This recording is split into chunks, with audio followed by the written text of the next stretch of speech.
evolution is real, and if there is this constant, I don't know, but it's visible. Like you can measure it in certain animals. You can measure adaptation. Yeah. But there's no evidence that in fact, I think we've kind of given up on the idea of evolution.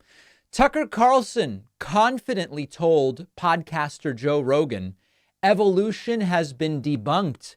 Darwinian evolution by natural selection has been debunked.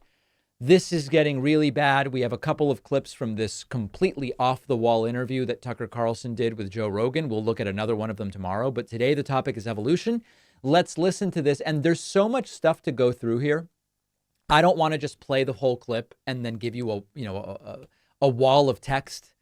Let's go through piece by piece all of the things Tucker says that are really just totally untrue. Cares about you. You're important to the people around you. But if we don't think people are important, then what do we think is important? I guess that's what I'm saying. Not necessarily that we don't think people are important, but if evolution is real, and if there is this constant, I don't know, but it's visible. Like you can measure it in certain animals. You can measure adaptation. Yeah. But there's no evidence that in fact, I think we've kind of given up on the idea of evolution. The theory of evolution as articulated by Darwin is like kind of not true. Right? Okay. He says that Darwinian evolution is not true. Darwinian evolution has not been shown to be untrue. It's gotten more precise over time as we get new scientific evidence. Our knowledge of genetics has better defined how traits are inherited and selected.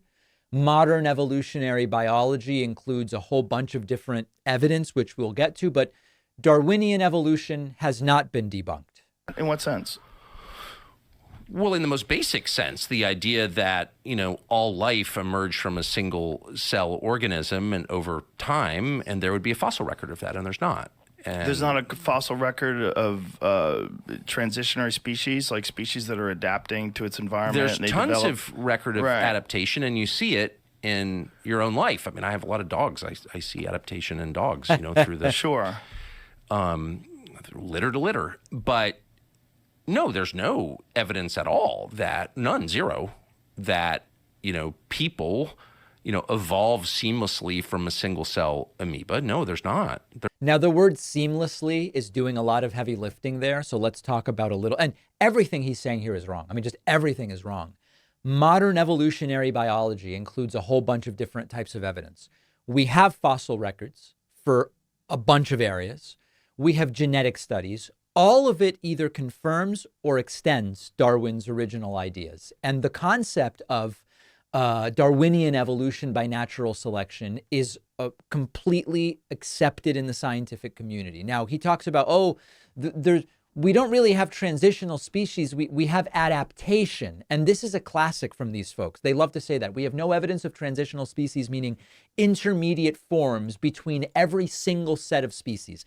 And usually when someone like Tucker says this, people who don't think this stuff through go, yeah, we really don't. Like, where is the halfway mark between the amoeba and the tadpole? Or where is the halfway mark between the monkey and Homo sapiens? But this is not the argument that science says exists.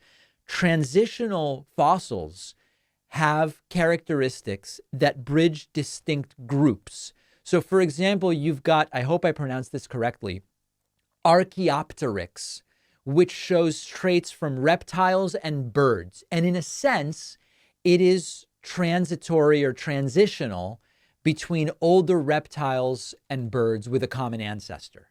The fossil record has a bunch of examples of this. So like fish to tetrapod or whale mammal. Not every transitional species has been discovered. Not every single link has been made. There may not be a record of every single transition, but all of the evidence we have supports the broader evolutionary transitions that Darwinian evolution claims. And then Tucker gets to, we have no proof at all. We have no seamless proof that goes from a single-celled organism to Homo sapiens.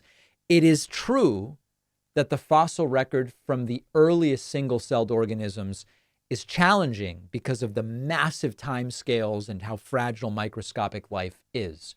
But when you look at how universal DNA and RNA are in all living organisms, you get evidence of that common origin.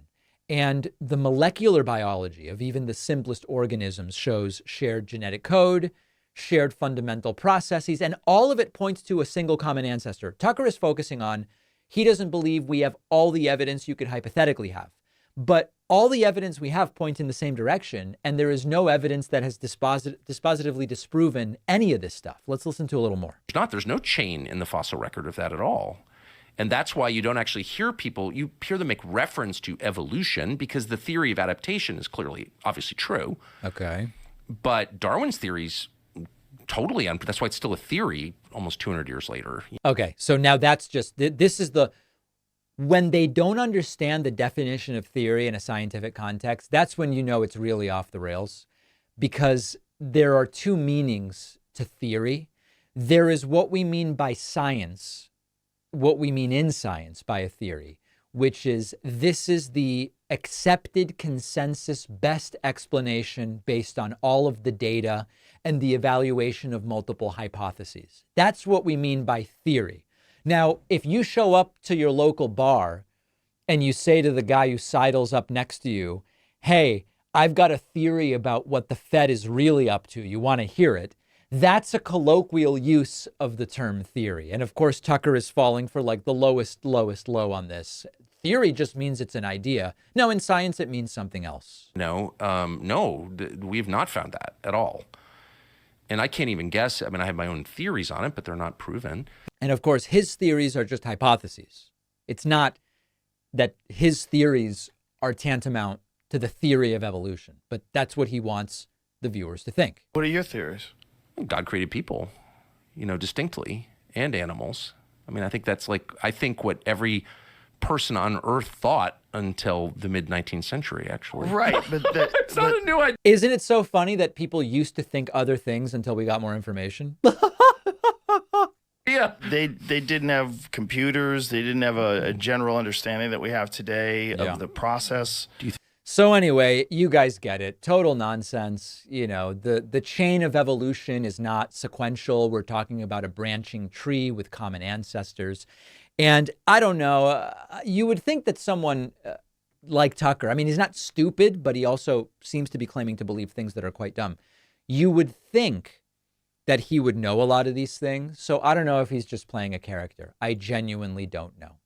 It is time to start thinking like voters and to make sure that kids understand the importance of voting, how it works, registering, ballot initiatives, because so many kids just have no idea. That's why I wrote the new children's book, Think Like a Voter. I can think of no better time and no more important group of folks to try to reach. The book is now available at davidpakman.com/book, where, by the way, you can get the first two books in the series as well. Think Like a Detective and Think Like a Scientist. Really important stuff. Donate them to local libraries, classrooms, read them with the kids. davidpakman.com/book.